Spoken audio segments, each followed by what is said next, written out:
Durante años, millones de personas sintonizaron el precio de la historia. We were beating network television, yeah. I mean, at one point, our highest rated show, I think, was 7.7 million. Sin imaginar que detrás de las bromas, los memes y las reliquias se escondía una vida marcada por tragedias. Uno de sus protagonistas terminó preso, otro perdió la batalla más dolorosa. So there's not a day I don't go by not thinking about him.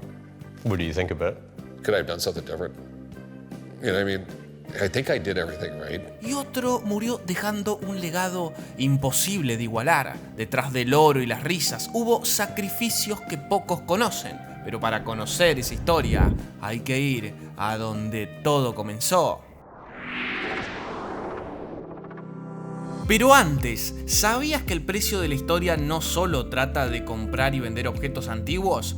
En realidad, el programa muestra algo mucho más interesante, cómo el conocimiento y la habilidad pueden transformar algo aparentemente común en algo muy valioso. Y esa misma lógica se aplica a tu carrera. Si tenés las herramientas y la formación correcta, podés transformar tu talento en una oportunidad real. Ahí es donde entra EVAC. Esta escuela ofrece cursos online en diseño, gaming, tecnología, marketing y más, con proyectos reales, certificación internacional y hasta garantía de empleo en cursos de tecnología. Si no conseguís trabajo después del curso, te devuelven el dinero. Así como los expertos del precio de la historia saben identificar el verdadero valor de una pieza, EVAC te ayuda a descubrir y potenciar tu propio valor profesional.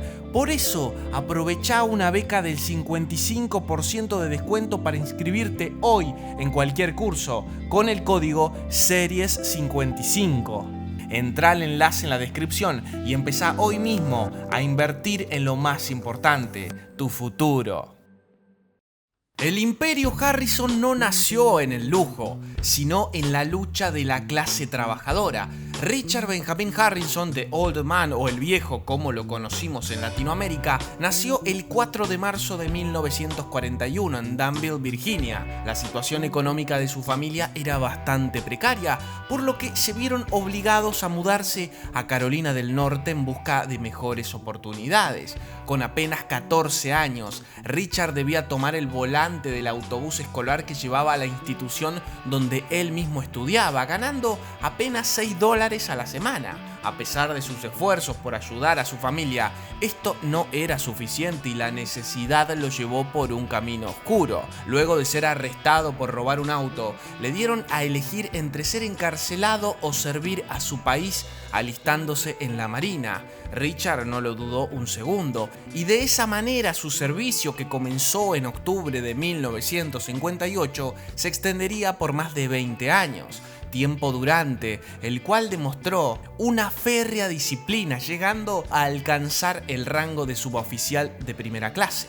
En 1960, tan solo 2 años después de ingresar a la Marina, se casó con su amor de la infancia, Joan Rue, quien quedaría embarazada al poco tiempo de su primera hija, Sherry Harrison. Más tarde vendrían Joseph, nuestro querido y conocido Rick, y por último Chris. Si bien Richard demostraba su sacrificio, valía y aptitud para la Marina, las largas estadías en el mar lo alejaban de su familia. Esa fue la principal razón por la que se retiró en primer lugar, pero también sería la principal razón para volver. La hija mayor de la familia, Sherry, había nacido con síndrome de Down y el alto costo de las facturas médicas obligaron a Richard a volver al mar para mantener la cobertura de salud. A pesar de tanto esfuerzo y dedicación, en 1967 la tragedia golpearía con fuerza a la familia Harrison. Sherry fallecería a los 6 años de edad.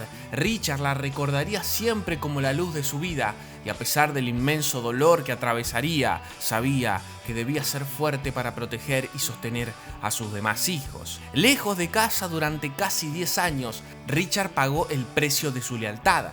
Cada condecoración, cada medalla era un recordatorio de su sacrificio silencioso y de la disciplina que definía su carácter. En 1979, Richard decidió que ya había sido suficiente.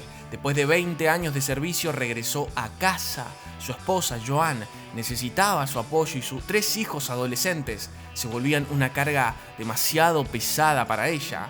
El bienestar de su familia se convirtió en su prioridad absoluta.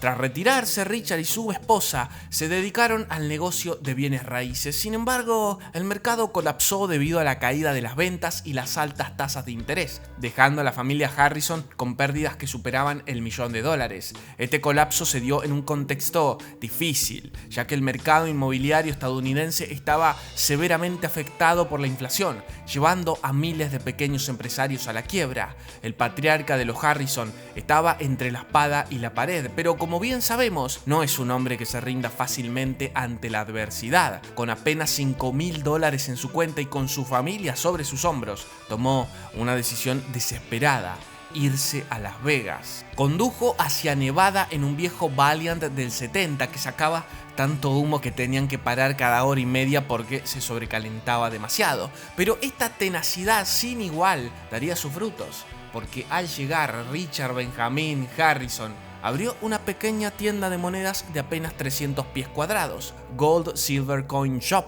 la versión primigenia de un negocio que haría historia. Aunque las ganancias iniciales eran bajas, Richard encontró en su hijo Rick Harrison, de 17 años, un socio que le resolvería la vida. Richard Kevin Harrison, nacido en 1965, no tuvo una infancia sencilla. A los 8 años experimentó su primera convulsión epiléptica de gran mal, un tipo de convulsión que afecta a todo el cerebro, provocando pérdida de conciencia, rigidez muscular y contracciones violentas. Ese día todo cambió. La confusión, el miedo y la incertidumbre de la muerte acechándolo continuamente lo marcarían para siempre. Rick creció con la sombría convicción de que no viviría hasta la edad adulta. Esta mentalidad fatalista lo llevó a una adolescencia rebelde marcada por el robo de coches, el consumo de sustancias y el desinterés por la escuela. Sin embargo, en la quietud forzada de su recuperación, encontró un escape: la lectura. Rick se convirtió en un super nerd, devorando libros sobre leyes, física e historia, desarrollando una mente analítica, matemática y calculadora. Este conocimiento adquirido fuera de las aulas se convertiría en su mayor arma y lo que le devolvería su confianza y amor por la vida. También sería la clave del negocio. El pequeño Harrison sabía que el negocio de empeño era el que generaba dinero. La mayoría de la gente no quería vender sus cosas, sino obtener un préstamo por ellas. Decidido a embarcarse en este negocio y pese a convencer a su padre, Rick se toparía con un muro inamovible. Resulta que existía una limitación legal impuesta por el gobierno de Las Vegas que indicaba que no se emitirían nuevas licencias para casas de empeño hasta que la población alcanzara los 250.000 habitantes. Esta cifra parecía inalcanzable para la época, ya que solo habían 25.000 personas viviendo en Las Vegas cuando se redactó la normativa en 1955. Pero esto no detuvo a Rick, que heredó el espíritu tenaz de su padre. Tras arduas semanas de lectura e investigación, encontró una ventana en el código de la ciudad que le permitía obtener la licencia sin costo. Se dedicó a llamar a la dependencia encargada de las estadísticas al menos una vez por mes para verificar el recuento poblacional. Mes tras mes, llamada tras llamada, la respuesta era siempre la misma: todavía no. A pesar de las negativas, la fuerza de voluntad de la familia Harrison impulsaría el milagro. Finalmente, tras miles de intentos, una mañana como cualquier otra, Rick escuchó las tan ansiadas palabras: creo que ya somos más de 250.000. Se apresuró al ayuntamiento, solicitó la licencia y así su perseverancia dio frutos. Obtuvo el permiso y en 1989 abrió por primera vez Gold and Silver Pawn Shop. El negocio prosperó bajo una fórmula simple: la responsabilidad del viejo, quien llegaba a la tienda a las 4 de la mañana y no se tomó un solo día libre en su vida, y la astucia para negociar de Rick, quien se enfocó en crear una tienda que reflejara su personalidad, curiosa y excéntrica. Rick se dedicó a diferenciarla de las grandes cadenas corporativas, llenándola de objetos inusuales y ofreciendo un servicio personalizado, ganando rápidamente prestigio en Las Vegas. De esta manera, Gold and Silver Pawn Shop se convertiría en un lugar de refugio al que podían acudir los desfavorecidos económicamente. Rick y el viejo escuchaban y ayudaban a aquellos que los bancos le daban la espalda. Y aunque su actitud y actos eran nobles, el viejo inculcó a su familia una regla de oro que no debía romperse jamás: eliminar el sentimentalismo de los negocios. Si una pieza tenía valor sentimental para el dueño, este debía guardarla. En la tienda solo importaba el precio que se pagaba y el precio al que se vendía. A pesar de ser un negocio respetado en Las Vegas, Gold and Silver Pawn Shop no era un fenómeno mundial. Para lograr esto, buscaba la promesa de un programa de televisión. Había logrado que la tienda apareciera en un documental de PBS en 2001 e intentó vender una serie familiar a HBO en 2003.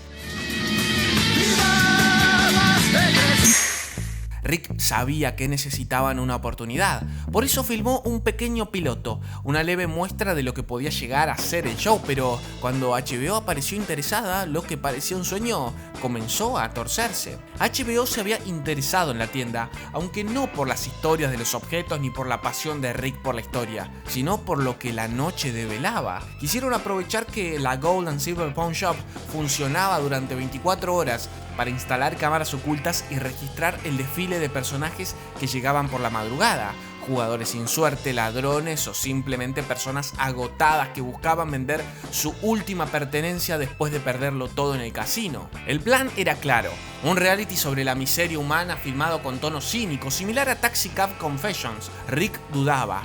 La familia Harrison levantó su casa de empeño sobre cimientos de dolor y resistencia. Conocían de primera mano lo que significaba que falte el pan en la mesa, que las cuentas se amontonen sin piedad, que la salud y educación de sus hijos dependan del dinero que nunca alcanza. Richard había entregado su vida entera a la Marina y Rick peleó contra todo pronóstico para conseguir aquella licencia imposible. Para ellos, el sacrificio era la ley de su vida y bajo esa ley juraron no permitir que nadie se aprovechara de quienes pasaban por aquel mismo infierno. Esta inevitable polarización entre dos versiones del mundo de los negocios llevó a que HBO jamás avance con el piloto, a pesar de haber sido grabado y de que ambas partes hayan firmado un contrato de exclusividad. Tras un año de espera y silencio debido a este obstáculo contractual, Rick volvería a tomar las riendas de su sueño. Decepcionado con el enfoque sombrío de HBO, Rick buscó incansablemente un mejor socio para una serie que representara su visión única, llegando a presentar su idea del programa a 17 productoras diferentes. Tras inalcanzables intentos, en 2008, el destino intervino.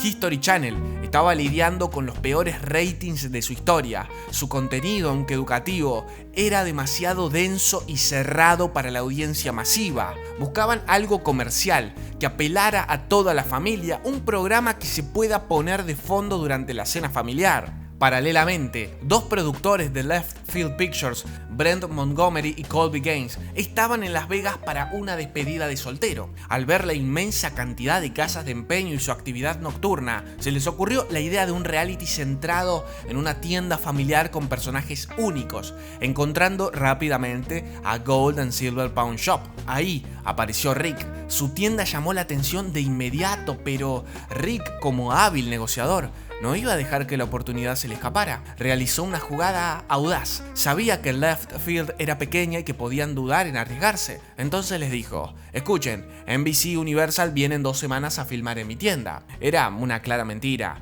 NBC había sido una de las 17 productoras que rechazaron el proyecto. Sin embargo, la jugada maestra de Rick fue perfecta y los productores pidieron ir a grabar ese mismo sábado. De esta manera, grabaron el famoso Sizzle Reel, un piloto breve que serviría para vender el programa History Channel. Para hacerlo posible, Rick tuvo que suplicar a su padre que apareciera frente a cámara. El viejo, siempre desconfiado, protestó: Rick, nunca vas a conseguir un maldito programa de televisión. A pesar de las quejas y las negativas, el viejo, fiel a su estilo, allí estuvo presente para apoyar a su familia. Pero para que History Channel acepte el programa, primero deberían ver aquel Sizzle Reel. Esa mañana, llena de expectativas y nervios, algo salió mal. Listos para mostrar el video a un gerente de la cadena, el reproductor de DVD inesperadamente dejó de funcionar. Se había descompuesto en el peor momento. Desesperados, salieron a buscar otro aparato por todo el edificio, pero sin éxito. Hasta que por golpe de suerte, o tal vez de destino, alguien los escuchó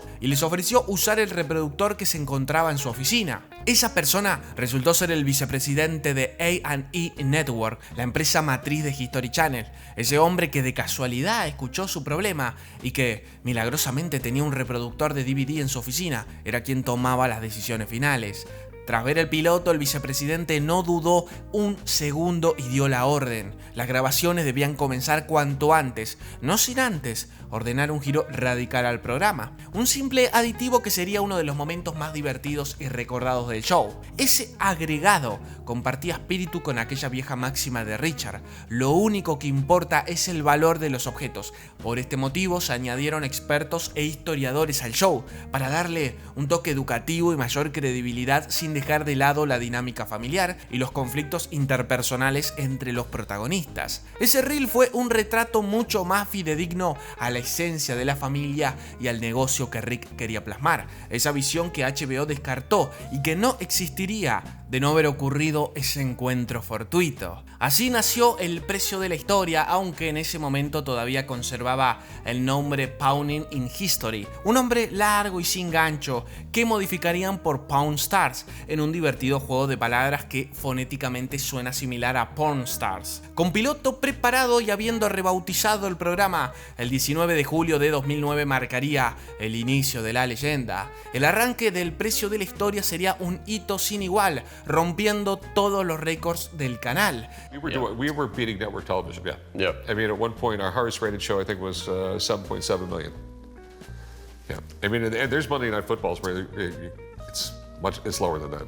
En solo 2 años, El precio de la historia se convirtió en el reality show con la segunda mayor audiencia televisiva del mundo. Llegó a tener hasta 7 millones de espectadores en un solo episodio. Fue traducido a 38 idiomas y retransmitido a 150 países. Se reportaban ganancias de hasta $3 millones por episodio. La magia del precio de la historia no ocurrió por casualidad. Su éxito fue el resultado exacto entre el momento histórico, el formato televisivo ideal y una mezcla peculiar de carisma y tensión entre sus protagonistas. El programa debutó en 2009, justo cuando el mundo todavía se recuperaba de la gran recesión. Gente común buscaba respuestas económicas en sus garajes y sótanos, soñando con encontrar un objeto olvidado que los salvara. Esa necesidad silenciosa creó una audiencia dispuesta a identificarse con la esperanza de descubrir algo valioso donde parecía no haber nada. Esa fue la clave del formato: saber bailar entre la educación y el entretenimiento.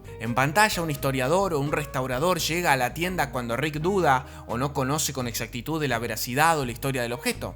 Examinan, debaten y dictaminan un precio justo, teniendo en cuenta los costos de reventa. A partir de esa interacción, el vendedor redefine su precio inicial y recibe una contraoferta. Rick siempre lo dice con sencillez: los espectadores no aman tanto los objetos como la historia que hay detrás de ellos. Que un reloj haya sobrevivido guerras o que una espada cuente secretos de samuráis hace que el objeto cobre vida. Esa narrativa engancha más que el metal o el oro. Claro que no todo es genuino detrás de cámaras, aunque la negociación, la clasificación de objetos y parte de la autenticación es real. Muchas de las subtramas interpersonales están planificadas. Los expertos casi nunca llegan sin preparación. Muchas veces se coordina previamente quién aparecerá, qué objetos van a evaluarse y qué conflictos pequeños se dejarán al azar. Pero esa autenticidad guiada funciona porque mantiene el espíritu del negocio y evita que el episodio caiga en lo monótono. Dentro del elenco principal se filtra tensión genuina. El viejo, Rick, Cory y Chumley representan generaciones distintas, con visiones diferentes sobre el negocio. El viejo exige solidez y disciplina. Rick quiere expandir e innovar. Cory busca demostrar que puede estar a la altura, a veces pagando con errores de juventud. Chumley, entre bromas y meteduras de pata, recuerda al público que incluso bajo el éxito hay imperfección humana. Los chistes internos del show ayudan a construir cercanía, burlas constantes al viejo, leves acusaciones sobre lo que Cory compró sin pensar, historias inventadas para presentar objetos marginales por parte de Chumley que le valieron más de un enojo por parte de Rick. Todo eso humaniza al elenco, aunque por supuesto no podemos olvidar uno de los aspectos más importantes. En Latinoamérica, los memes fueron la clave para despertar el interés general en el programa y expandirlo a nuevas generaciones, pero hubo uno en particular que rompió internet. Así es, Estamos hablando de "no lo sé Rick, parece falso". Esta frase atribuida ficticiamente a Chamblee se convirtió en símbolo de la duda frente al objeto, en representación del escepticismo del público. El meme comenzó a circular entre 2015 y 2017 y su fórmula era irresistible: una imagen de Chamblee mirando con gesto confundido, una frase simple, directa y sobre todo universal. Pero lo curioso es que esa frase jamás fue mencionada en el programa. La imagen proviene de un episodio en el que Chamblee le muestra a Rick un objeto bastante extraño, unas tijeras gigantes para podar. Entre risas las compara con las de El joven manos de tijera, la película de Tim Burton, pero en ningún momento pronuncia la famosa línea: parece que podrías podar arbustos con esto, como Edward manos de tijeras. Y sin embargo, el chiste funcionó tan bien porque capturaba la esencia del programa mejor que muchas escenas reales. El precio de la historia vive de esa tensión permanente entre la autenticidad y el engaño, entre el cliente convencido de tener un tesoro y el experto que sospecha una falsificación. Cada episodio es, en el fondo, una pequeña investigación. Un objeto llega, Rick duda y llama a su experto de confianza. El meme se burla de ese ritual, pero también lo celebra. Esa mezcla de curiosidad, de confianza y humor que sostiene todo el formato. Lo irónico es que hasta el propio Chamblee terminó abrazando la broma. Años más tarde imitó el meme diciendo esas mismas líneas en una visita a México. I don't know, Rick looks big to me. No lo sé, Rick, parece falso. Love Latin America for the support that they give us. They seem to really love the show, and it's because of you guys that we have the viral meme, "No le sé, Rick, parece falso." And that's my favorite meme, of course. Así, una frase que jamás se dijo en el show terminó volviéndose su símbolo más reconocible. Pero más allá de los memes, el programa construyó su reputación sobre objetos que eran más que simples curiosidades. Un día adquirieron una caja de puros que había estado en el escritorio del presidente Kennedy por $60.000. Otro episodio mostró un lingote de oro recuperado de un naufragio español del siglo XVI, cuyo valor se duplicó tras confirmarse su origen histórico. Y no faltó el momento icónico del anillo del Super Bowl. Brock Williams lo empeñó por $2.600 y Rick lo revendió por $100.000. Todo eso no era casualidad, era cálculo, espectáculo y narrativa. El fenómeno fue tan masivo que filmar en la tienda real se volvió un desafío imposible. Imaginen a más de 1.000 personas cruzando la puerta cada día, todas queriendo ver a Rick, Corey o Chamblee de cerca, tomarse selfies y mirar cada artículo al detalle. Antes, con apenas 70 o 100 clientes diarios, la tienda funcionaba como cualquier negocio de empeño. Ahora era un pequeño caos turístico ubicado justo en el corazón de Las Vegas. Para poder grabar los episodios, muchas veces la tienda tuvo que cerrarse temporalmente, pero no podían hacerlo demasiado seguido sin afectar al negocio o a los clientes. La solución fue ingeniosa. Se construyó un set adyacente a pocos metros de la tienda real que replicaba a la perfección cada detalle del local. Gracias a esto podían grabar sin interrumpir la actividad comercial y mantener la rutina normal de la tienda. Los espectadores más atentos encontraron pistas para distinguir la tienda real del set.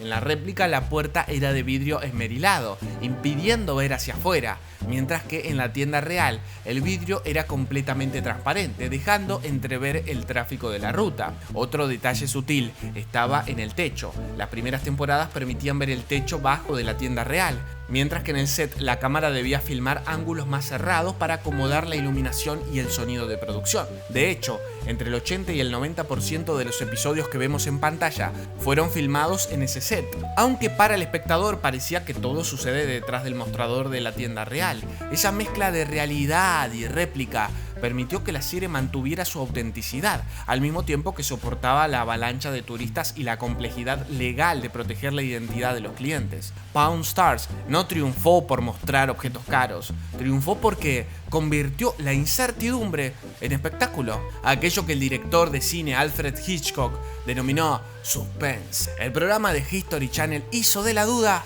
un arte. La familia Harrison había alcanzado la cima, pero a mayor dinero, mayores problemas. El ojo público y la repentina fama trajeron consigo escándalos y tragedias personales que la riqueza no pudo sanar. En 2009, un joven torpe y bonachón llamado Austin Chumley Russell se transformó, sin buscarlo, en el alma del programa.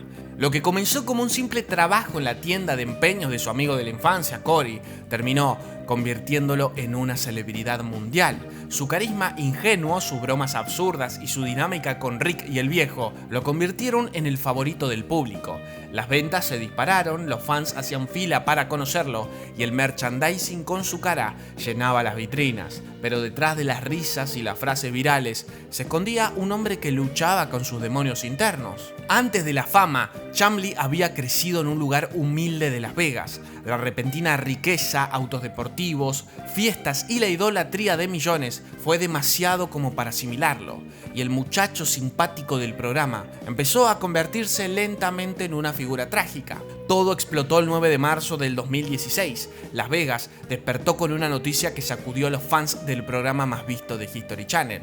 La policía había allanado la casa de Chumley como parte de una investigación por una denuncia de agresión sexual, pero lo que los agentes encontraron dentro superó todas las expectativas. Pistolas, rifles, escopetas y hasta subfusiles de asalto. Entre las armas, los agentes descubrieron también grandes cantidades de metanfetamina, marihuana y pastillas de Xanax, junto con balanzas y bolsas selladas. Todas las pruebas apuntaban al peor de los escenarios, posible tráfico de drogas. El país entero quedó atónito. La imagen de Chumley esposado recorrió el mundo. El bufón del programa familiar se había convertido de la noche a la mañana en un peligroso delincuente. El arresto derivó en 20 cargos criminales y una fianza de $60,000. El futuro de Pawn Stars pendía de un hilo. History Channel, que basaba su éxito en la familiaridad y el humor de su elenco, temía que todo el proyecto colapsara. En junio de ese mismo año, Chumley alcanzó un acuerdo con la fiscalía, aceptó un cargo de delito grave por posesión de armas y un menor por posesión de drogas, evitando así la cárcel. A cambio, recibió 3 años de libertad condicional y asistencia obligatoria. La denuncia inicial por agresión sexual fue descartada por falta de pruebas, pero el daño a su reputación ya estaba hecho. Tras el escándalo, pocos creían que Chumley podría regresar al programa, pero tras arduas negociaciones, finalmente lo hizo.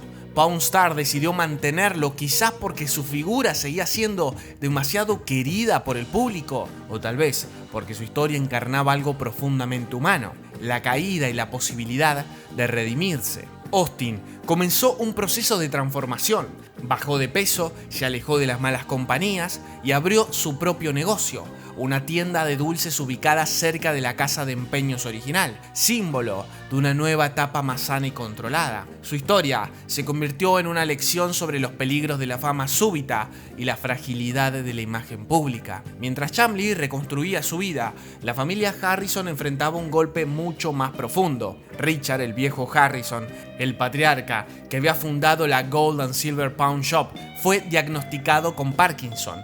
El hombre que llegaba 1 hora antes de abrir y que jamás se había tomado un día libre desde 1994 comenzó a ceder ante la enfermedad. En 2017, luego de una larga lucha, el viejo se retiró del mostrador. Ya para entonces la enfermedad comenzaba a hacerle sombra. El Parkinson, silencioso pero implacable, había empezado a afectar su movilidad y energía. Aún así, fiel a su carácter, nunca se quejó ni mostró debilidad ante la cámara. Su llama lentamente fue disminuyendo en intensidad, hasta que el 25 de junio del 2018, Richard falleció a los 77 años. Su muerte fue mucho más que una pérdida personal. Marcó un antes y un después en la familia Harrison y en el programa. El viejo no era solo un personaje querido, era el pilar moral del negocio, cofundador de la tienda en 1989, un veterano de la Marina con 20 años de servicio y el rostro de una filosofía basada en la disciplina, el pragmatismo y la honestidad.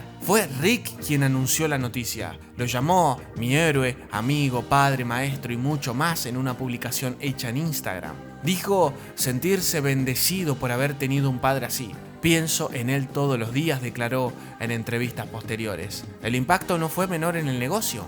Rick asumió el control absoluto de la tienda y del programa, convirtiéndose en el eje del legado familiar. Perdió una voz que imponía orden y ganó la presión de mantener viva una herencia. Lamentablemente, como era usual en esta familia, las tragedias no llegaban solas. Si la muerte de Richard representó la pérdida del mentor, la de Adam Harrison fue un dolor que atravesó el corazón de padre y hermano. Adam, el más reservado de los Harrison, nunca buscó la fama. Trabajaba como fontanero y luchaba desde los 20 años contra la adicción. Rick hizo todo lo que estuvo a su alcance: rehabilitación, amor duro y medidas extremas que nunca parecieron suficientes. Adam intentó huir de la muerte, pero un día ella tocó la puerta. El 19 de enero de 2024 fue encontrado sin vida a los 39 años de edad, víctima de una sobredosis de fentanilo. La noticia golpeó con fuerza. En entrevistas posteriores, Rick confesó que no hay peor herida que perder a un hijo. Cuando perdés a un hijo, dudas de todo. So there's not a day I don't go by not thinking about him. What do you think about? Could I have done something different? You know what I mean? I think I did everything right, but then you just sit in your head, what if I did this? What if I did this? You know what I mean? There was nothing worse than losing a kid. La tragedia personal eclipsó cualquier logro económico o televisivo y recordó que detrás del entretenimiento existían cicatrices que ni la fama ni el dinero pudieron sanar. Aunque la familia lidiaba con pérdidas personales, el show continuaba y traía sus propias tensiones. Cory y Chamblee a veces discutían sobre el guión, cansados de interpretar versiones de sí mismos para la cámara. Cory se sentía atrapado en la caricatura de un joven que ya no era, y Chamblee confesaba que muchas de sus líneas cómicas eran indicadas por los productores, un humor que no siempre sentía propio, algo que llegó a trasladarse fuera de la pantalla, teniendo que afrontar detenciones por conducir bajo la influencia del alcohol. Tantos conflictos inevitablemente pasaron factura, y la tienda cambió tanto que Rick dejó de atender diariamente a clientes anónimos. Lo que alguna vez fue un humilde local de empeño se transformó en un patrimonio mediático, con su esquema de producción, sus imposiciones y sacrificios. Al final, el precio que pagaron no se midió únicamente en dólares. Fueron noches sin sueño, silencios amplificados por la exposición, relaciones fracturadas y la constante obligación de mantener una fachada frente al público. La tragedia y la controversia se convirtieron en parte del paisaje que los espectadores veían como entretenimiento.